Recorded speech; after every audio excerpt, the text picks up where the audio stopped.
warahmatullahi wabarakatuh. Perkenalkan, nama saya Hanum Andrianingrum. Saya dari Fakultas Ekonomi dan Bisnis Universitas Muhammadiyah Tangerang.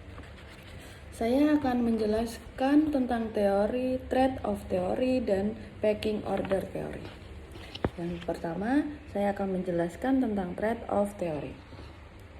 Teori ini mengumumkan bahwa perusahaan akan memaksimalkan nilai perusahaan berdasarkan pertimbangan akan biaya memegang kas dan keuntungan dari memegang kas perusahaan.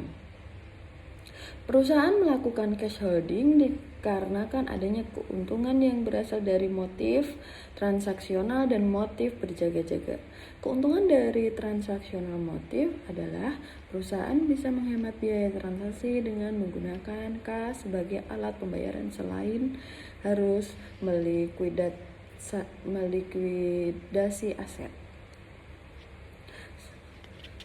Titik fokus trade-off terletak pada pengembalian dan resiko. Manajer keuangan harus dapat menemukan raca yang dapat diterima antara memegang kas terlalu banyak atau terlalu sedikit.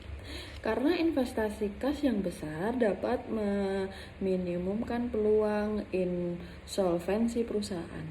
Namun, mengancam profitabilitas perusahaan, investasi kas yang kecil akan membebaskan kelebihan saldo untuk diinvestasikan ke dalam sekuritas yang biasa diperdagangkan dan aktiva yang umurnya lebih panjang. Kegiatan ini memperkuat probabilitas dan nilai saham biasa perusahaan, namun meningkatkan peluang terjadinya kekurangan kas. Saya akan menjelaskan tentang pecking order teori.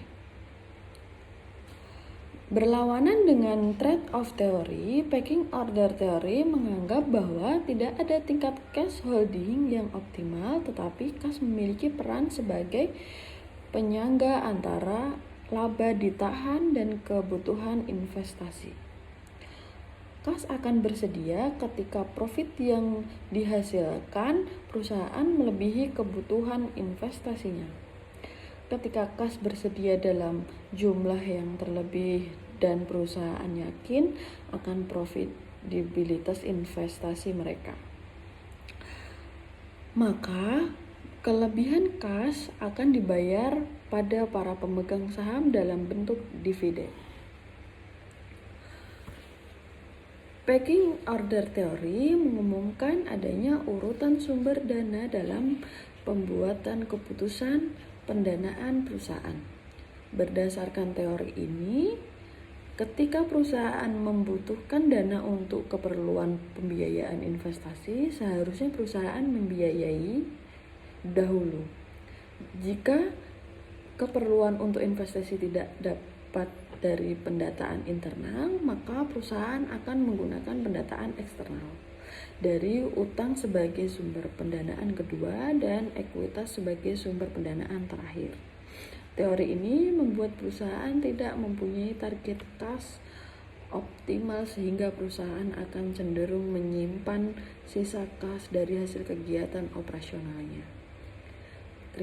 Sekian presentasi dari saya, semoga bermanfaat. Wassalamualaikum warahmatullahi wabarakatuh.